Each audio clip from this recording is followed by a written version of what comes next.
शं वरुणः शन्नो भवत्वर्यमा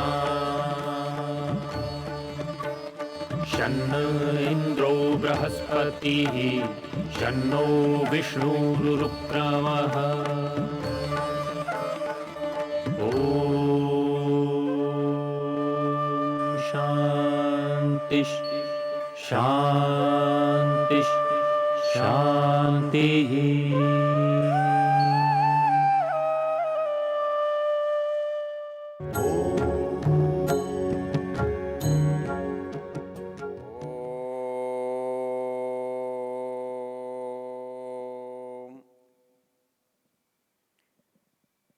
हम यजुर्वेद के 32वें अध्याय की चर्चा कर रहे हैं। सभी मंत्रों में हमने देखा परमेश्वर के संबंध में, उसके गुण कर्म स्वभाव के संबंध में यहाँ विस्तार से कहा गया है। आज जो मंत्र है उसमें परमेश्वर के लिए क्या कहा है। मंत्र कहता है परिद्यावा पृथ्वी सद्ययित्वा परिलोकान परिदिशः परिस्वः ऋतस्य तंतुम विततं विसृत्य तदपश्यत तदभवत तदासीत। इस मंत्र का ऋषि स्वयंभू ब्रह्मा है और इसका देवता परमात्मा है। निश्चित रूप से इस मंत्र में परमेश्वर के विषय में कहा गया है। अब परमेश्वर के विषय में क्या कहा गया है? वो ये कहता है कि ये जो परमेश्वर इस संसार में किस तरह से विद्यमान है। परिद्यावा पृथ्वी सद्ययित्वा, संसार में चाहे द्युलोक हो या पृथ्वीलोक हो, सूर्य हो या पृथ्वी हो, अंतरिक्ष हो, आकाश हो, कहता है कि वो सद्ययित्व, उसको उसने तत्काल व्याप्त किया हुआ है। परिद्यावा पृथ्वी सद्ययित्व परिलोकान परिदिशः परिस्वः, उसने लोकों को भी व्याप्त किया हुआ है, उसने अंतरिक्ष को भी व्याप्त किया हुआ है। और स्वः शब्द स्वर्ग और सुख के लिए आया है। वो समस्त जो स्थान हमारे लिए कल्याणकर हैं, जो बातें हमारे लिए अच्छी हैं, सुख देने वाली हैं, उनमें भी उसी का अस्तित्व है, उसी की क्रिया है। परिद्यावा पृथ्वी सद्ययित्व परिलोकान परिदिशः परिस्वः। आगे कहता है ऋतस्य तंतुम विततं विसृत्य। इस निर्माण के लिए जिस नियम की आवश्यकता है, वो नियम आप संसार में सभी स्थानों पर देख सकते हैं। अपने यहाँ संस्कृत में दो शब्द हैं, एक ऋत है और एक सत्य है। कई बार ये प्रश्न होता है ये पर्यायवाची हैं या इनमें कोई अंतर है। अध्ययन से ये लगता है कि सत्य जो व्यवहार में बात आ रही है उसके संदर्भ में है, और ऋत जो है वो शाश्वत नियमों के लिए, सनातन नियमों के लिए अधिकांश प्रयोग में आता है। जैसे संध्या के मंत्रों में आता है ऋतंच सत्यंचाभिधात तपसोध्यजायत, अर्थात जो नियम व्यवस्था इस संसार के होने के लिए, बनने के लिए आवश्यक है, उसने उसको फैला रखा है, अर्थात जहाँ जहाँ संसार है, संसार का निर्माण हुआ है, वहाँ वहाँ आप उस नियम को देख सकते हैं। संसार में एक भी स्थान ऐसा नहीं है जहाँ कुछ निर्माण तो हुआ हो लेकिन उसका नियम नहीं दिखाई देता। वास्तव में तो परमेश्वर के होने का जो बोध होता है, परमेश्वर की सत्ता का जो हम अनुमान करते हैं, उस अनुमान करने का जो मुख्य आधार है, उस मुख्य सहायक बात है, वो है उसकी व्यवस्था, उसका नियम। जहाँ वो कुछ भी कर रहा है उसका कर्तृत्व हमें दिखाई देता है। हम पीछे देख चुके हैं, जहाँ नियम है वहाँ नियामक है, जहाँ व्यवस्था है वहाँ व्यवस्थापक है, जहाँ पर क्रिया है वहाँ कर्ता है। अर्थात इनकी उपस्थिति के बिना वो काम संभव नहीं है। और संसार की प्रत्येक वस्तु को यदि हम देखें तो वहाँ ये सब बातें अनिवार्य रूप से दिखाई देती हैं। जहाँ क्रिया हो रही है तो वो कर्ता के बिना संभव नहीं है, इसलिए जहाँ जहाँ क्रिया है वहाँ वहाँ कर्ता है, ये हमें निश्चित बोध होता है, मालूम पड़ता है। जहाँ व्यवस्था दिखाई दे रही है वहाँ पर व्यवस्थापक का होना अनिवार्य है, उसकी उपस्थिति के बिना वो काम नहीं होता है। जहाँ नियम है, कहीं आगे और कहीं पीछे कोई चीज़ हो रही है तो उसका एक निश्चित क्रम है, ऐसा ही होने से ऐसा होगा, ये परिणाम है, तो वहाँ नियामक का होना भी आवश्यक है। तो इस संसार में कहीं ऐसा स्थान नहीं है जहाँ पर नियम ना हो, नियम दिखाई न देता। इस मंत्र में जो बात कही है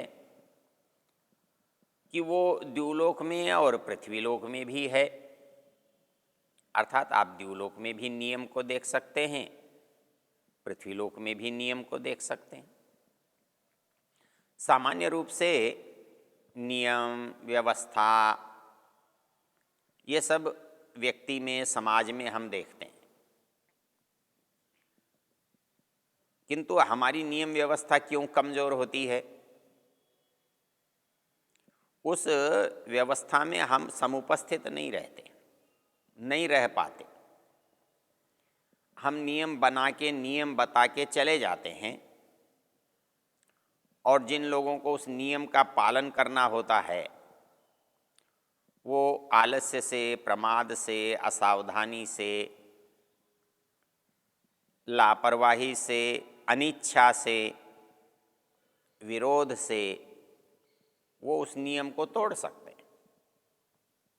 वो उस नियम को नहीं मान सकते, मानने से निषेध कर सकते हैं, इनकार कर सकते हैं। लेकिन यहाँ ऐसा नहीं है।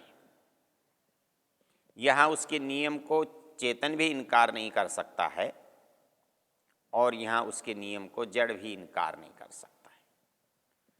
इसलिए वो कहता है द्युलोक और पृथ्वीलोक को आप देखो, आपको उसकी उपस्थिति दिखाई देगी, उसका नियम दिखाई देगा, उसकी व्यवस्था दिखाई देगी, वहाँ क्रिया दिखाई देगी। तो मंत्र कहता है परिद्यावा पृथ्वी सद्य इत्व परिलोकान परिदिशः परिस्व। यही स्थिति समस्त लोकों की है। वहाँ भी नियम, व्यवस्था, क्रिया सब कुछ होने से वहाँ उसकी उपस्थिति सद्ययित्व, तुरंत पहुँचा हुआ है, अर्थात बिना देर की, बिना एक क्षण भी अनुपस्थिति किए वो विद्यमान है। और परिलोकान परिदिशः परिस्व, अर्थात कोई स्थान ऐसा नहीं है, कोई अवकाश ऐसा नहीं है जहाँ वो अनुपस्थित हो, जहाँ वो विद्यमान ना हो। तो इस दृष्टि से परिलोकान परिदिशः परिस्व, और इसीलिए वो क्या करता है, ऋतस्य तंतुम विततम विसृत्य, जो ऋत है, नियम है, उसका जो विस्तार है, तंतु तनु विस्तारे विस्तार है, वो कैसा है, विततम फैला हुआ है, दूर तक फैला हुआ है, उसने उसको सब जगह डाल दिया है। मंत्र में 3 शब्द हैं, 3 क्रिया हैं, बड़ी रोचक हैं। तद अपश्यत, तद अभवत, तद आसीत। सामान्य संस्कृत में इसका अर्थ होता है तत् अपश्यत, उसको देखा, तत् अभवत, वह हुआ, तत् आसीत, वह था। हमें वेद मंत्रों का अर्थ करते समय जैसे 2-3 बातों को देखना था। हमने ये देखा था कि वेद मंत्रों के शब्दों का जो अर्थ है उसको आज के कोश से हम नहीं कर सकते। आज के कोश में दिए हुए अर्थों से हम उसका अर्थ नहीं कर सकते। क्यों? कि कोश का निर्माण आज हुआ है और वेद की रचना पुरानी है, तो उस समय उन शब्दों का क्या अर्थ था तो आवश्यक नहीं है कि वही अर्थ आज तक चला आ रहा है।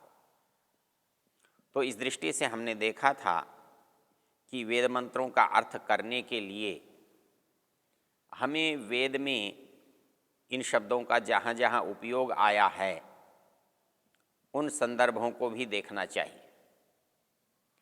इसके लिए जो वैदिक कोश है, जिसे हम निरुक्त कहते हैं, निघंटु कहते हैं, उनको भी देखना चाहिए। और जो वैदिक साहित्य है, चाहे वो ब्राह्मण ग्रंथ हैं, आरण्यक हैं, उपनिषद हैं, शाखा हैं, प्रातिशाख्य हैं, यदि उनको भी देख लेते हैं तो हमें मंत्रों का अर्थ करना बहुत आसान होता है। और उसी तरह से एक और चीज़ है जो मंत्रों का अर्थ करने के लिए हमारी सहायक होती है, उसको वेद पढ़ने वाले वेद के विद्वान कहते हैं कि जैसे जो क्रिया है, हमें क्रिया कभी भूतकाल की दिखाई देती है, कभी भविष्यत की दिखाई देती है, कभी वर्तमान की दिखाई देती है। जैसे इस मंत्र में 3 क्रिया हैं, तत् अपश्यत, तत् अभवत, तद आसीत। ये तीनों क्रियाएं जो हैं वो भूतकाल की हैं। वर्तमान समय में, वर्तमान संदर्भ में, सांसारिक परिवेश में हम इसका अर्थ करेंगे तो हमें सदा भूतकाल का अर्थ दिखाई देगा। लेकिन हमें एक बात भाषा में भी याद रखनी चाहिए। जब यास्क के सामने एक प्रश्न उठाया गया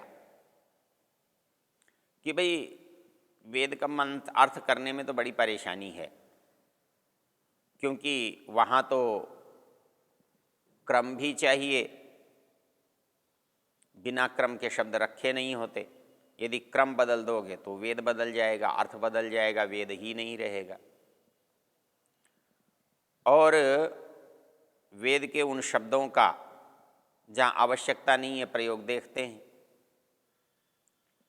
और कई जगह ऐसा भी दिखाई देता है कि इनका यहाँ से कोई संदर्भ नहीं है, तो उसकी चर्चा अलग से कभी करेंगे। लेकिन वहाँ एक युक्ति दी है। वो युक्ति दी है कि बात जैसी है वैसी न कह के दूसरी तरह से क्यों कही जाए। वो कहता है कि अदिति सर्वम एकैव रुद्रो अवतस्थे न द्वितीय। यहाँ पर वो कहता है झूठ लग रहा है। कहता है एक ही रुद्र है, और अगले ही मंत्र में आता है असंख्याता रुद्राणी अधिभूम्यम, अर्थात इस संसार में असंख्य रुद्र हैं। दर्शनकार कहते हैं बुद्धिपूर्वा वाक्यकृतिर वेदे, वेद में जो बात कही गई है वो बुद्धिपूर्वक कही गई है। जब एक सामान्य बुद्धि भी रखने वाला व्यक्ति भी विपरीत बात नहीं करता, विपरीत दिशा की बात नहीं करता, प्रसंग से हटकर प्रसंग के विरोध की बात नहीं करता, तो फिर वेद में विपरीत होने का प्रश्न कैसे है? तो जहाँ पर यदि हमें दिखाई देता है कि वेद में विरोध है, तो या तो उसका समाधान होना चाहिए या वो गलत माना जाना चाहिए। तो जब कहा गया एक एव रुद्रो अवतस्थे न द्वितीय, संसार में एक ही रुद्र है, दूसरा कोई नहीं है, और दूसरी जगह कहा गया असंख्याता रुद्राणी अधिभूम्याम, असंख्य रुद्र हैं। कहता है अदिति ही सर्वम, दुनिया में सब कुछ अदिति है। वेद में अदिति शब्द सूर्य के लिए भी आता है और वेद में अदिति शब्द परमेश्वर के लिए भी आता है, वेद में अदिति शब्द प्रकृति के लिए भी आता है। तो आचार्य यास्क ने इन उदाहरणों के द्वारा जब ये बताया कि लोग ऐसा कहते हैं कि वेद में गलत है, वेद में विरोध है, तो आचार्य यास्क ने एक बहुत आसान तरीका लिया समझाने का, और वो कहते हैं यदि भाई संसार के प्रयोग में लोक व्यवहार में वैसा मिले तो उसे मानोगे कि नहीं मानोगे? मानेंगे। बोले फिर संसार में भी वैसा देखा जाता है, तो वो कहता है अनमित्रोयम राजा, इस राजा का कोई शत्रु ही नहीं है। तो ऐसा कैसे हो सकता है कोई राजा हो और उसका शत्रु ना हो? हम कहते हैं यजदत्त और देवदत्त एक ही हैं, एक कैसे हो सकते हैं? वो हैं ही दो। तो ऐसी स्थिति में उनको एक कहना कैसे शुद्ध माना जाए, कैसे सही माना जाए, उचित कैसे ठहराया जाए?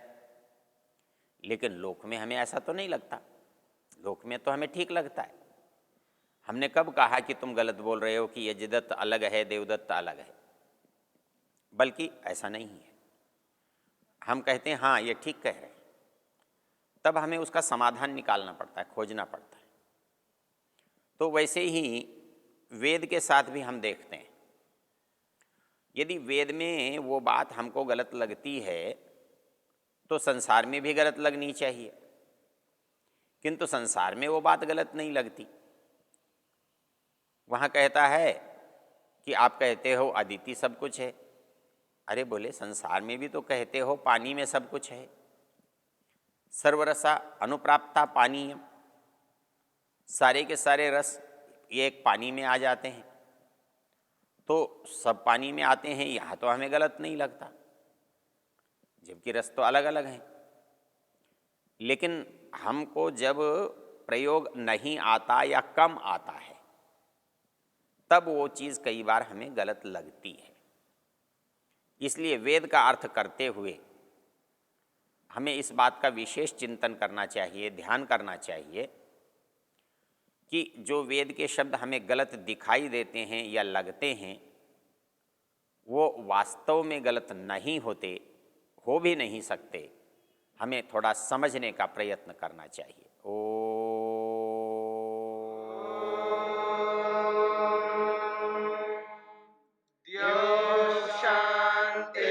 शान्तिरन्तरिक्षं शान्तिर्पृथिवी शान्तिरापः शान्तिरोषधयः शान्तिः वनस्पतयः शान्तिर्विश्वे देवा शान्तिर्ब्रह्म शान्ति सर्वं शान्ति शान्तिरेव शान्ति क्षमा शान्तिरेधि। ॐ शान्ति शान्ति शान्ति।